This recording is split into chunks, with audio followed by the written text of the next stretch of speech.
go. Welcome to the Mining the Delkey Archive podcast, an occasional podcast in which we talk about Delkey books with Delkey authors, translators, and fans, which is what we're doing today. Joining me, Chad Post from Open Letter Books, is Tobias Carroll, and we are going to be talking about The Sovereign by Andrew Elias Colarusso. If you don't know Toby, can I call you Toby? I forgot to Yeah. ask. Oh, yeah. You can absolutely call me Toby. Okay, if you don't know Toby, you should. So, you're on the board of the National Book Critics Circle, correct? I am. Okay, I want to make sure you're still on there. Yes. Yeah. And Toby has written a ton of stuff, like a very influential writer and critic. You have, according to your bio, which is a really amazing bio that is all begins with like you things you do. So it's like I write books, 3 novels to date in the site, Ex Members and Real, a story collection, Transitory, and a work of nonfiction, Political Sign. But Mhm. also, as you say, you write articles, which was where I first came across you, where you've written for the New York Times, Inside Hook, Literary Hub, Reactor, Portland Press Herald, and US Soccer, which we could go into a whole soccer side note here in a minute. But also you write the watch list column at Words Without Borders, which is really critical and goes over notable books in translation each month. You have a newsletter that's postcards from, I'm going to mispronounce this, but postcards for comics, I think Comixode. It's comics. the Esperanto word for comics. So Oh, perfect. Which is about comic books and storytelling. And I saw that some of the recent posts are about adaptations of yeah. books into comic, which is great. There's a podcast, Framed and Bound, about book people talking about movies set in the literary world, which also seems to have a number of adaptations. And then a Mhm. blog that is part of your odds and ends. You're on all the various platforms, which we'll tie into, but a lot of amazing writing, man, and a lot of different various pieces to it, which I think is really Thank cool. you. Yeah. Yeah.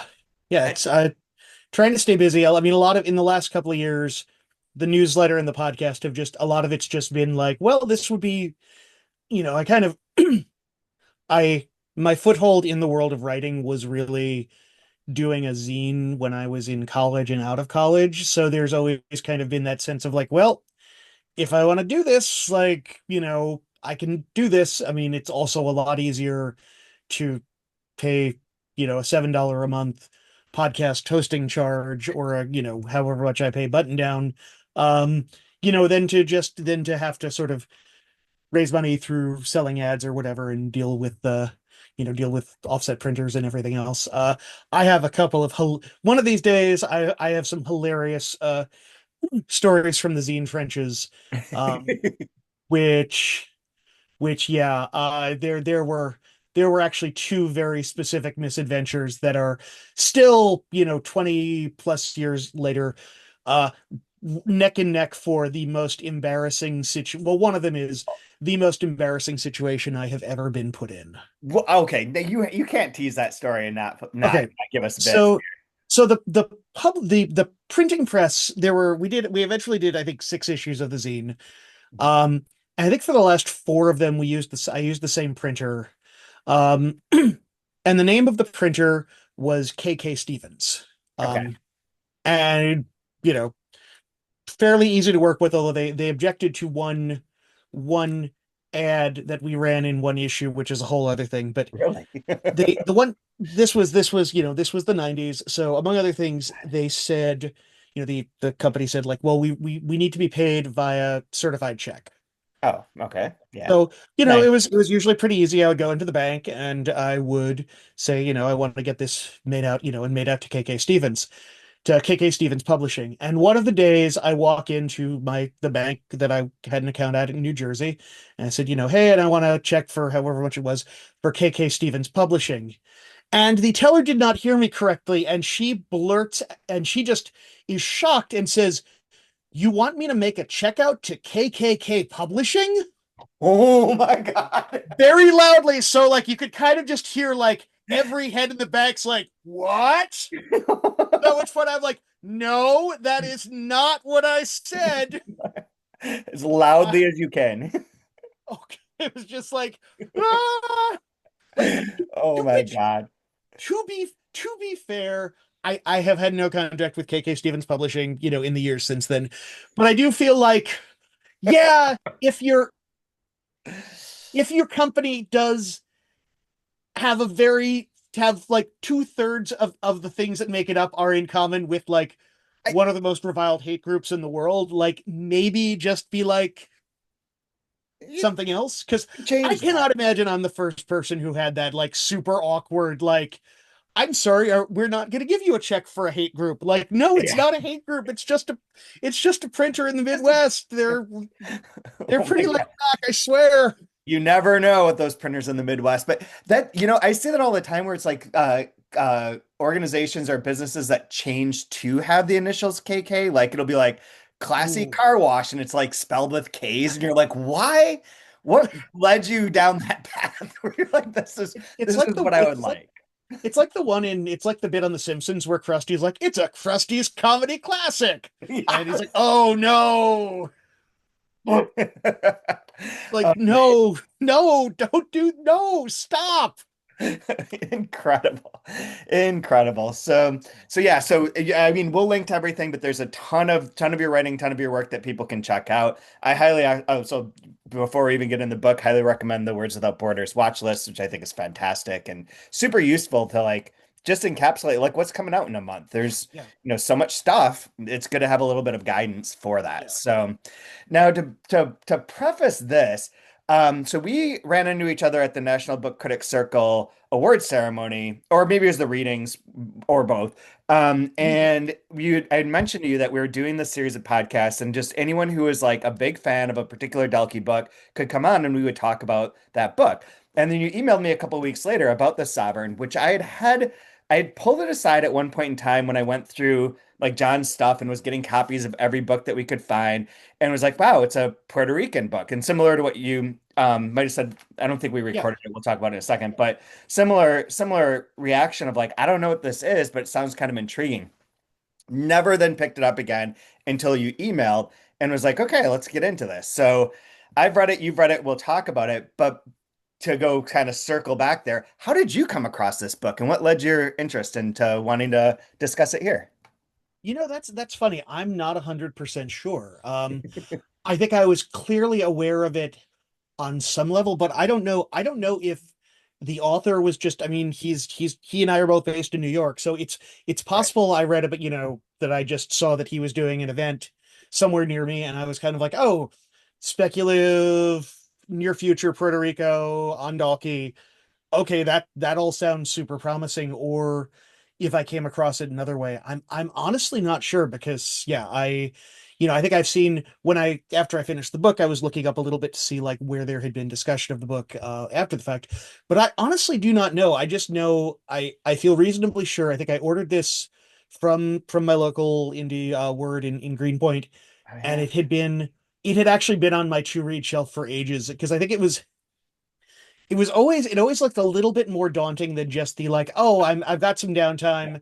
So when I saw you at the NBCC event, by the way, I hope I didn't give you. I ended up falling ill with COVID like Oh, I immediately saw after. that. Yeah. So I hope I didn't infect you. You did not. I saw that online and was like, "Oh my God." And then I was like, "Nope, I'm totally I can't get COVID. I want COVID to be able to take some time off and I can't get there, but I I mean to digress for a little bit, I think some of that was just knock on wood, my immune system has been pretty good, but like that week was just a lot of stress. And then walking from the awards to the sort of it was reception pouring. afterwards in a torrential downpour with no umbrella, I think was just the point where my body was like, dude, you got to give me something here, man. Like I'm trying really hard to keep you. You're supposed to, I was supposed to go to LA for AWP Oh, right. in like 4 days. And I think my body was like, dude, I can only I can only do so much. That's You're really not you could have packed an umbrella for God's sake. Like a photo of myself sitting at the reception, just I look like I have been pulled out of the river. It's not great. But it's that was also like when I felt lousy the next day, I was like, oh, this is totally COVID. And my body just totally was just like, sorry, time's up. sorry, like It's gonna just do this now. Oh God. Well, I'm glad that you're feeling better too, yeah, because that could so be am I. very rough. I know no jokes about getting COVID, having known a lot of people with No, I long mean COVID. and like Yeah, things or complications. So, yeah. but, man. Thankfully, knock on wood, it was a very mild case. Like I felt lousy like for a day and a half, but even at the worst, like I could still get work done and everything Yeah, else. So like I'm that's good. very, it lingered for a very long time, but it was also like there was a point where it's like, well, I don't want to be the guy who finds out he has COVID and is still like, I'm going to go sit on a 6 hour plane ride again. Yeah, exactly. It's like I know people who have done that, and it's like, no, don't do that. Like Don't. that's Very you know, true. Very so true. Don't. But so you had the book, which came yeah. out just Yeah. a little background, came out in 2017. It's the second book in Delkey's Puerto Rican literature series, the first being Luis Rafael Sanchez's Macho Camacho's Beat, which came out like right as I started at Delkey, like right around that same point of the year 2000. And I was looking through like my own kind of records and some things online. I believe that these are the only two books I've read in full from Puerto Rican authors that are designated as such. I'm not sure, somebody could have like Puerto Rican, have Puerto Rican ancestry or whatever, and just not Yeah. be identified as such. I don't know what that is. But aside from this book and Macho Camacho's Beat, there's I'm gonna mispronounce her name, but Gianni Braschi. Do you know who that is? No. They have a book called Yo-Yo Boing that was quite popular in 1998, which we Hmm. sold at Quail Ridge Books when I was working there. And then they've had two other books come out since then, United States of Banana and then uh, Putinoika. I hope I'm pronouncing that right in 2024. I think that Amazon Crossing published some of their books, but anyways, that's like the only other person. I mean, Puerto Rican literature seems like it would be very rich, very interesting, very whatever, but yet has gotten not a lot of attention shined on it. So Yeah. It's kind of I yeah, I as as someone who is not my background is not at all Puerto Rican, so like have you this is a weird question. Have you had John Madera on the podcast yet? no. You should definitely Good. runs Big Other, had a book come out on anti-Oedipus last year. He tends to write a lot. He writes a lot about sort of Puerto Rican books and sort of in and their the distinctive canon within that and everything else. But I think like knowing John and being friends with John and sort of, I think he has definitely done a lot to kind of point a spotlight on that and kind of in some cases apparently remind like apparently William Carlos Williams had ties to Puerto Rico Oh, which I wow.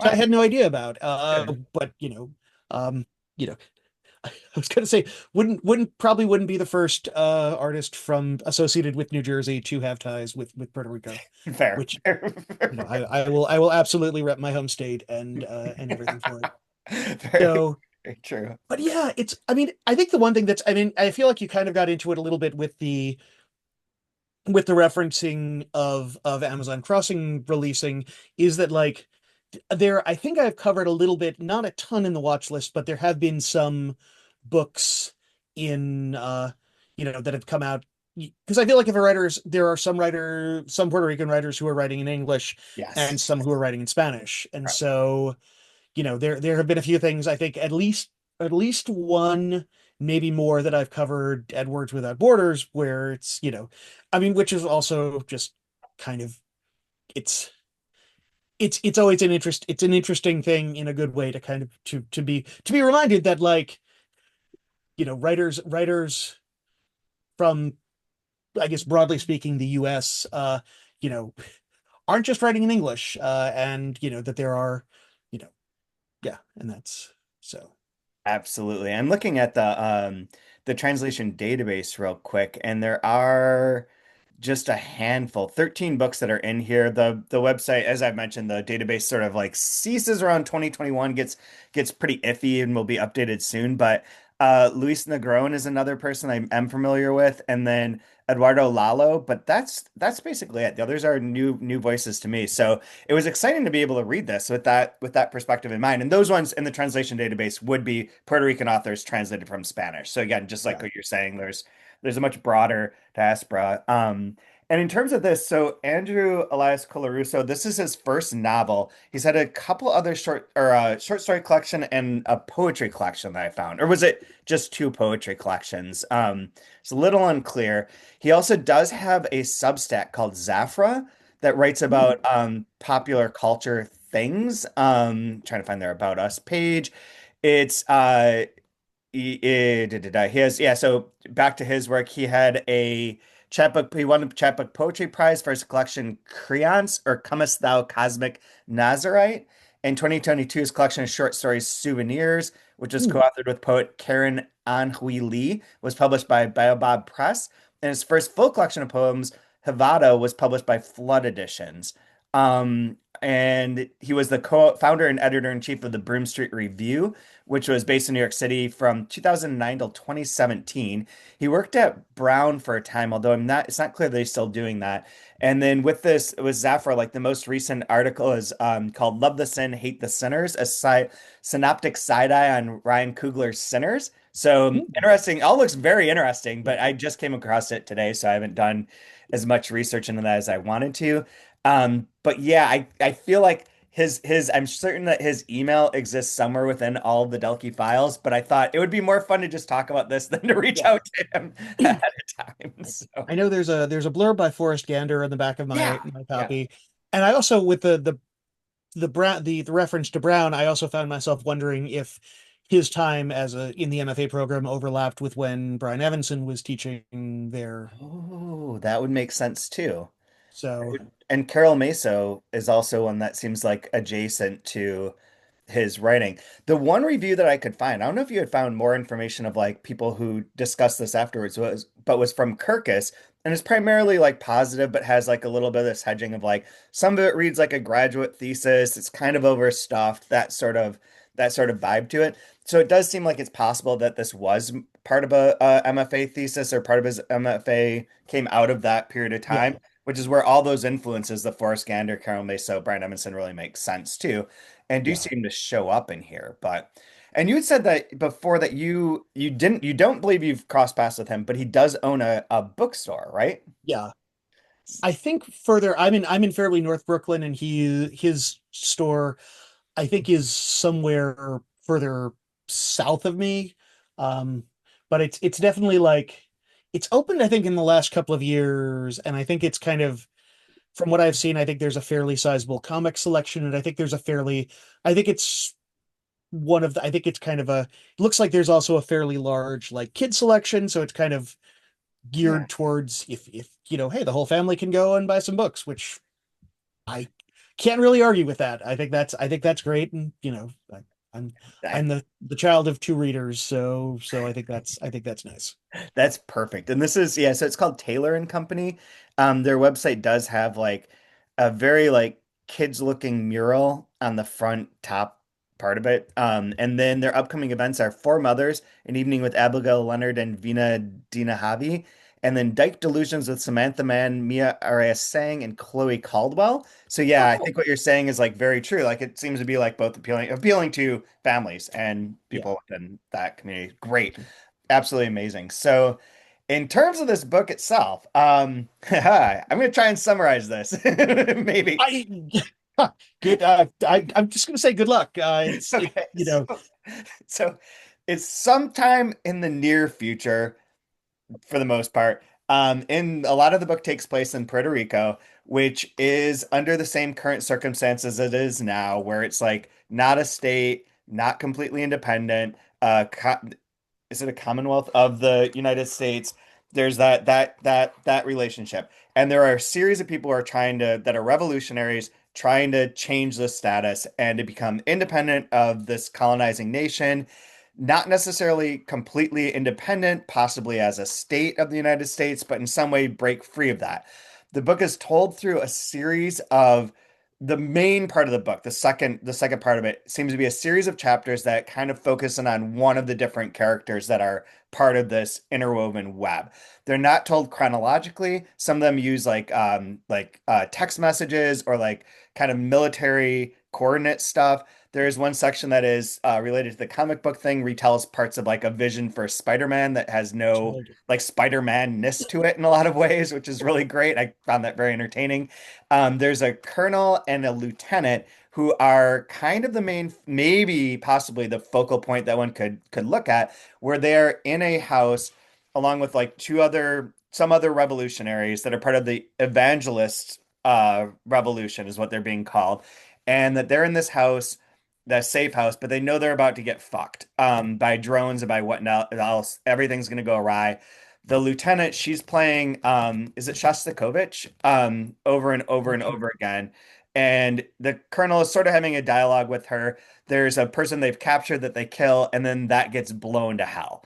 And then there's a frame story or two, one in which someone's on a train on a metro that's being delayed, and there's someone throwing up on it, and that becomes like as the very beginning part of the book has some sort of like I was gonna say like synecdoche, but I don't think that's right. But like there's this idea of like it talks about ants a lot and about ant colonies. It's called cordyceps, about an ant having Mhm. like a disease that if it doesn't get taken outside of the colony and killed, that disease then can infect the whole Yeah. colony.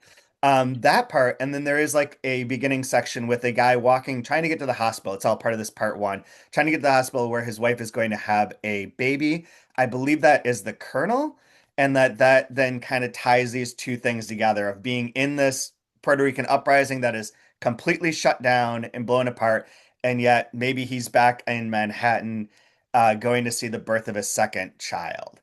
Mm. Is that good? Is that right? I I will honestly say, like, I enjoyed this book. I was honestly not even sure, like, the sort of New York scenes and the Puerto Rico scenes seemed almost, you know, I was unsure if there was a connection or if we were meant to be watching them. If I can jump in and just say that one of the things that really struck me, and this is kind of going into the those early passages. um I do not know from his biography. I mean, well, it says he has a BA in comparative literature from NYU, uh, and then got his MFA from Brown.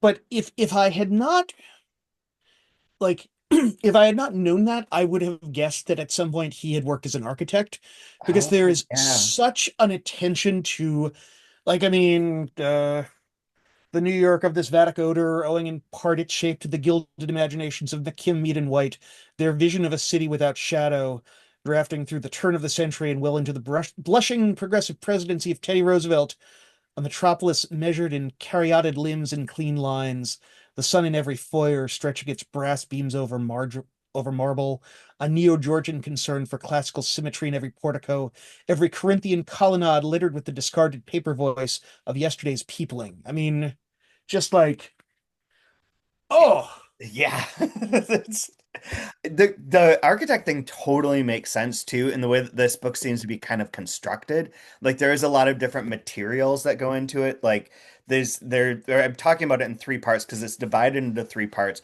One note that I have about that I don't know the answer to is that if you go to the table of contents, it lists out book one, Dements, book two, Solifuge, book three, the Thigmotaxis, and then it has certain chapters underneath those. None of these have page numbers. And when I first looked at it, I was like, oh, that seems like a Delkey mistake. That's pretty classic that they would just like drop the page numbers. But then as I read it, I was like, I don't know, maybe they're not supposed to be there. I kind of like yeah. not knowing how long any of these things are. I'm just sort of like going through them, especially that first book where it's like four very short sections, each one like more poetic and interesting than the last, and then jumps into this kind of like individual through each kind of character focus.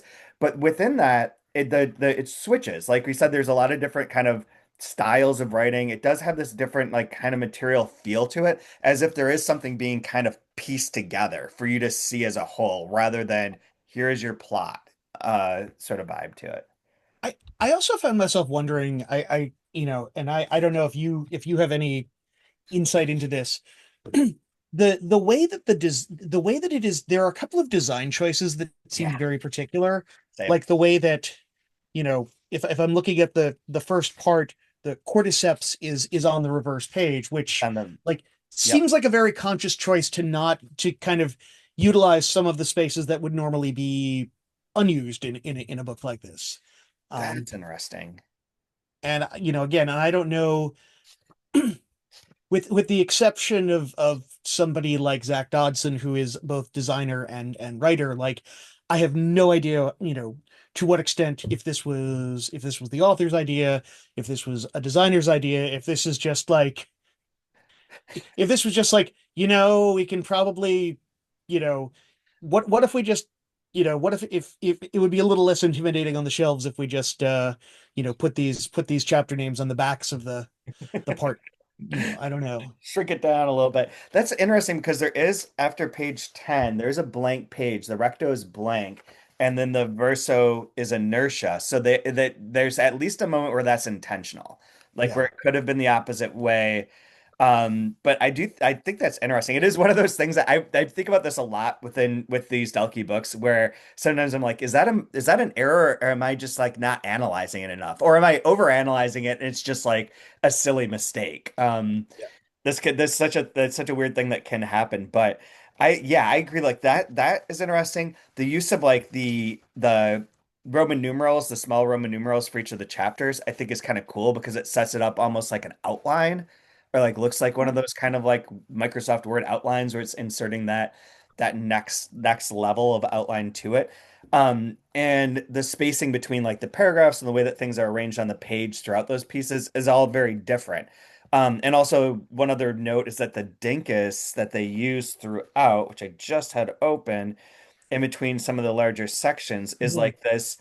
This, for anyone looking at this, is that little sign, but it's a series of like slash slash slash slash and then a V dot V slash slash slash going the other way. So it's very it feels like it means something. Like it doesn't feel like it's a random collection of Yeah. characters or some way, but I don't know what. Although it does in the third section, it appears on there as the very first thing as well. Like Yeah. predating the beginning of part three, which is weird too. Yeah, so I'm with you, but Yeah. Well, there's also on like 281, you see there's a letter where yeah. much of it is presented in this sort of faded type where certain words are standing out, which is just like uh there's a game of chess in this, Oh yeah, that's right. There's a game of chess. which once again made me wish I understood chess moves a little bit better. I am absolute Same, dog shit at chess. same, 100%. There's a long, really interesting there in section five that begins on 215 is the orations redacted, which is kind of our like start of the potentially could be the start of this revolution, where there is like this statement from the Yeah. Honorable Arjun Jogler, who's a former resident commissioner of Puerto Rico, which is a real life position in Congress because there's no voting representation. However, Yeah. there is like a representative. And then says he's the former president of the New Progressive Party, which is the party that wants statehood. And then he creates this prepared statement for the UN Special Committee on Decolonization on June 17th, XX01, which is very curious too, because that means it can't be like 2031. It has to be like 2101. Like the date Yeah. has to be forward 100 years versus like the 2001 aspect to it. So, and he gives like a long, in all small caps, speech on like why they need to be free. The path forward is sovereignty. Mispronouncing that probably. They protested. Things haven't worked out. We're going to take this all into our own hands. And then there's like the series of like these communications between the CIA and the colonel. And this was to be honest, this was the part that I had the hardest time reading was that, and then the one after where it's like some sort of back end communication on like a digital platform where it has like all these dates and the name of someone, almost like it's a Reddit forum maybe, or Yeah. not that, but something, some sort of chat element. And that The was where Lopez. yep, exactly. I got so lost. I was like, I have no idea what this is, like at any part. But it's cool to see like this very formal, like here's our representation of why we deserve to be independent, why we need to be treated differently, how we should be informed as a as a entity, as a sovereign nation. And then this whole crazy back and forth over, can they trust these people? Is this bullshit? Then like more stuff that's some conversation that there's like a series of tweets. And then we get like basically after that, like this very graphic attack in which like people are like mutilated and killed very quickly. This is a wild book. Like I mean, maybe we should have started just from the beginning of like I really enjoyed reading this. I was really glad that you brought it up, and it took Yeah. like 15 pages, and I was like texting people being like, "Have you read this? This is wonderful." Like the writing's sometimes Yeah. very overblown in certain ways. Like the like it can get broad that way, but it's fun. And then like there's moments that are just strikingly beautiful. And the whole time it's like that kind of confusion where it's very compelling. It's not like, I don't know what's going on, I'm giving this up. It's more like I feel like I'm on the precipice of kind of seeing this building that he's creating. I'm not certain I ever will get it, but I'm really enjoying like trying to piece this together. Yeah. Yeah, no, I felt much the same where it's like I I mean, I feel like especially, you would think that a ambitious speculative book about a revolution in Puerto Rico that is doing all of these things, but I think maintains a fundamental readability would be something that like would be a bigger deal. Um, Yeah, I so I agree. You said you had looked for other like comments on it. Did you happen to find any other discussions? I don't think so. I think I also saw like the one review that you had mentioned, Yeah. but not much else. Um, I looked on Goodreads and it has like 6 ratings, no reviews, and the 6 ratings are 2 5-star, 2 4-star, 2 3-star. And I was like, that's kind of like the perfect. Like, how often does that happen? But there's like you're saying, like it is got a lot of writing, a lot of things going on. And then I like even have like parts like on page 17, I put like just a heart next to it for like loving this particular phrasing where the narrator is on the metro and then says leaning almost huddled over the girls seated at the center of the troika, discussing their lateness and a mistaken volume. And I love that turn of phrase of discussing in a mistaken volume. Like yeah, so perfect. Like there's so much care and like great writing within this that even if you're not certain of like what the actual plot points are, it still is like riveting.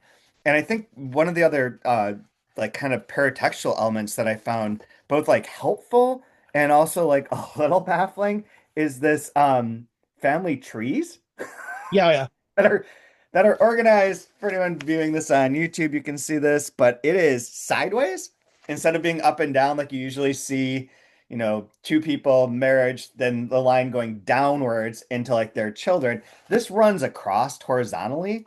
And this is where I kept going back to this being like, who am I reading about? And that's where I thought I had figured out the connection between the Puerto Rico middle section and the first and last parts in which the guy is walking through the rain to try and get to the hospital because of these 3 family trees, the bottom one has Alicia Perez and Salomon Salnido II having the colonel who marries Millie, and then they have 2 children and then a question mark. So I assume that the person going to see their wife give birth is the colonel, and that the child being born is the one that's going to fill in that question mark. And I think there was even a reference like very near the end that sort of confirmed that by saying like referencing the Asan.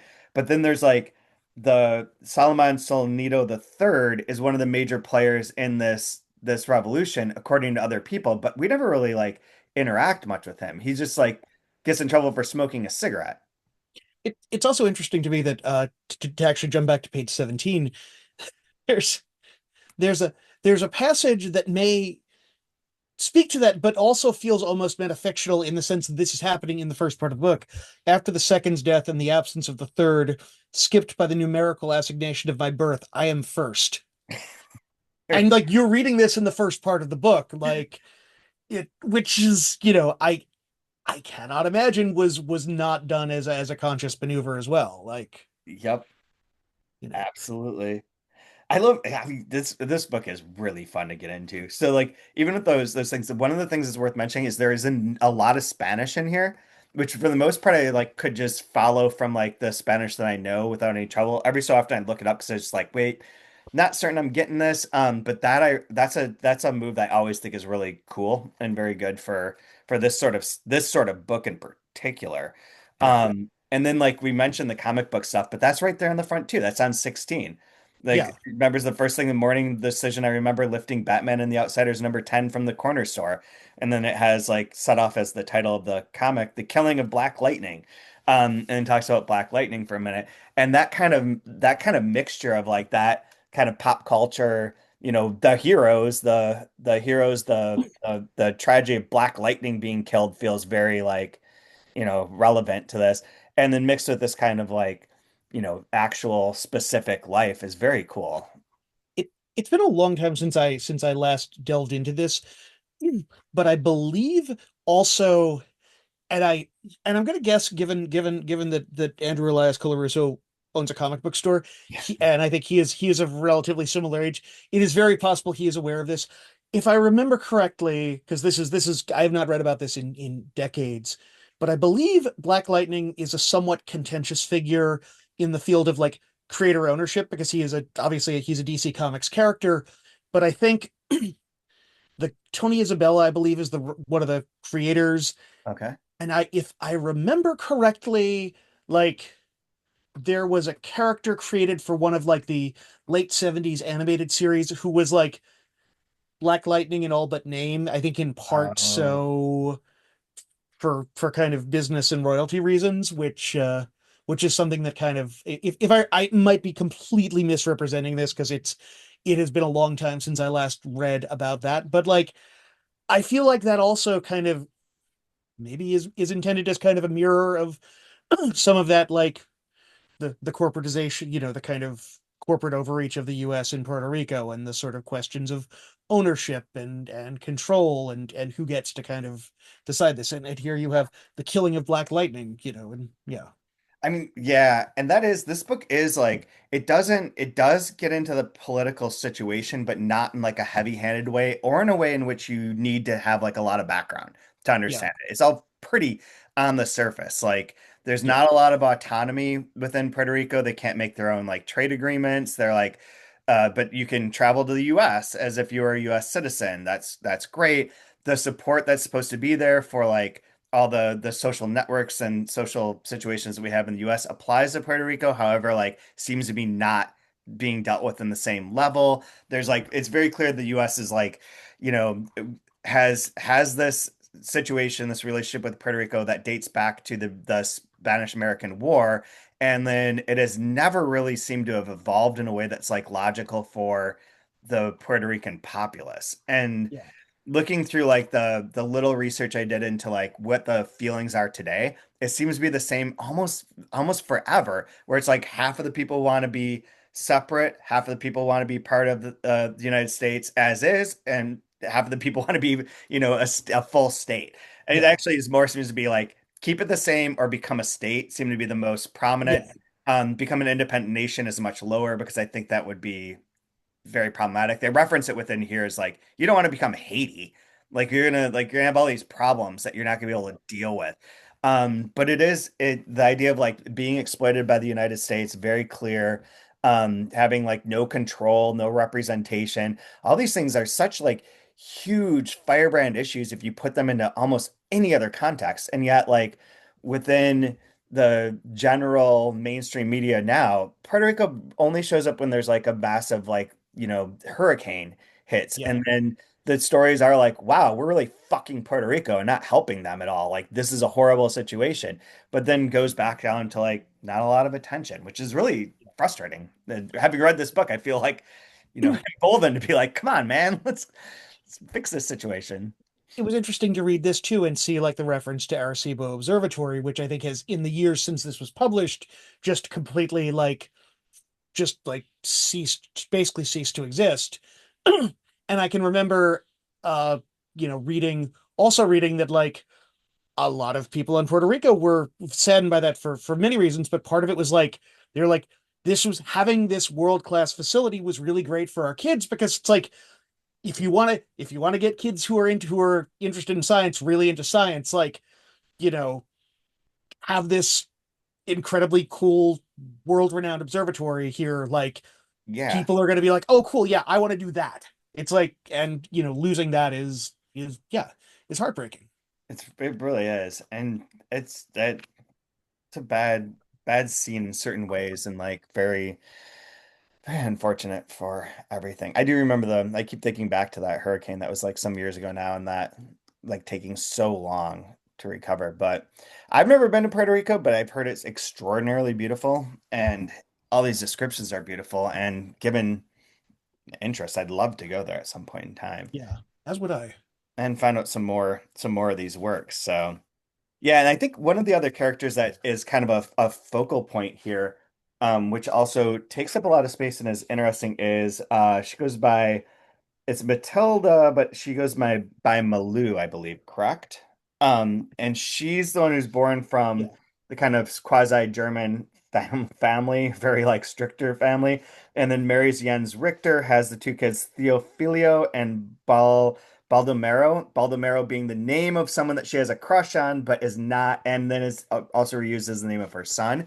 And they are both people that are part of this fight and part of the rebellion, and she is one of the big figures that kind of you can trace through in the sense that she goes and sees um a tarot card reader of what do you want to call, like I was gonna say spiritualist, but that's wrong. You know what I mean, like a fortune yeah, teller, yeah, yeah, and to find out like what she's supposed to do about these two guys that she has crushes on, is given like a particular necklace, and then that gets passed on to the kids, and her story does come through where like it talks about her parents dying, about her passing away, and that's maybe one of the ways that you could track like a movement of time in some sense.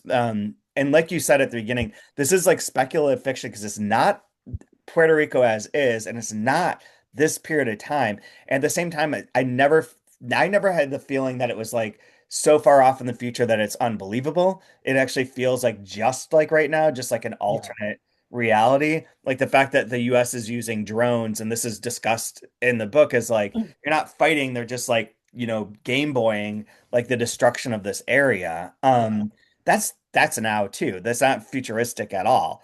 yeah, It really wasn't in 2017 per se either, but it feels like even more prevalent today than it did even a few years yeah. ago. So, I mean, the uses of various types of social media that feel very, yep. I mean, it's interesting. I mean, it's interesting. The back cover copy alludes at an unspecified time late in the 21st century, but the sort of XX01 kind of pushes back against that, and and I don't know. Like on the other hand, there's also just a weird sense of like, or is this just kind of a sort of Dahlgren-esque situation where time itself has become completely broken, and you know, That's which which I'm totally fine with too. I'll take a completely broken, time. Absolutely. That's a good comparison. The reading Dahlgren was also one of those experiences where I was like, I don't know how this all works together, but I love every minute of this. Like I Yeah, am into these sections.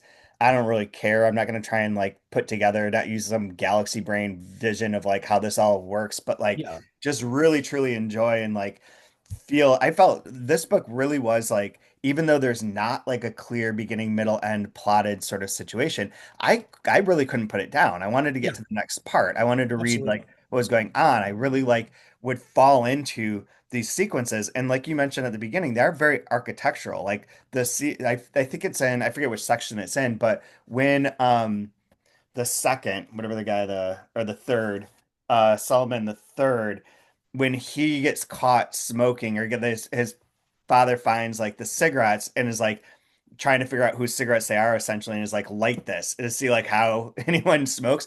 Like that scene recurs like three or four times through that part.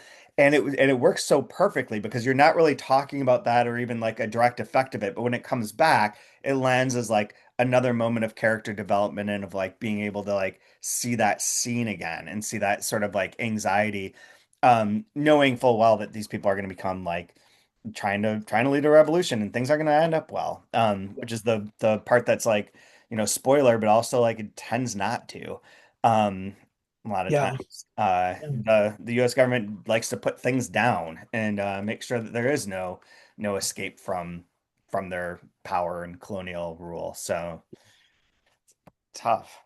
Yeah. Yeah. What else did you like about it? Anything else that you wanted to bring? Again, I felt like that the really the interesting things that, like I thought that, again, the juxtaposition of like superhero comics and architecture and like all of these things that were very, very consciously being inserted into the narrative as counterpoints to it. Just like, took it in very interesting places. And I think, yeah, things like that just like I don't necessarily want to say collage aspect of it, but yeah, the use of different forms, the absolutely dizzying layering of space and time, and I mean the way that, like, as someone who lives in New York, the way that there is this incredibly evocative description of riding on public transit that, like, God. is, I think, one of the best, like, taking the subway through the city. What is it like where it's like this, you could point to passages with this, be like, it's this, like, this is that just perfectly distilled into words. But the way that that coexists with something that does not yet, a situation that does not yet exist, and the way that that coexists with these sort of found texts of, chat logs and social media posts and everything else. It's just a really, like, I will almost always, if there's a book that has just a lot of ambition and takes a lot of really big risks, even if the risks don't always click into place, like, I am really, really grateful to have read something that just takes all of these big swings and honestly, like, connects on the vast majority of them. I agree 100%. It's like so refreshing to feel someone like taking off and just seeing what happens and like going for it. You know what book it does remind me of too? I'd forgotten about this until I flipped to this section where there's the love story with Frances and her girlfriend, and like that part in particular reminded me of the Lost Scrapbook by Evan Dara. Have you ever I have read not this read that. book? Ooh, it's like a really, I feel like it's like it always comes back up as like being kind of a cult classic, and that people who've read it are like, love this book. And I read it many, many years ago, like before going to work for Delkey. So it would have been in like 99, 98. It's like around that period of time that it came out. And my memory of it's quite vague, but it does have a lot of like these kind of like, it's laid out on the page very similar to this, where there could be like a conversation that's broken up with a blank line between Mm, statements, and then suddenly that's like no longer a conversation. There's no designation that it switches. It's into like a prose.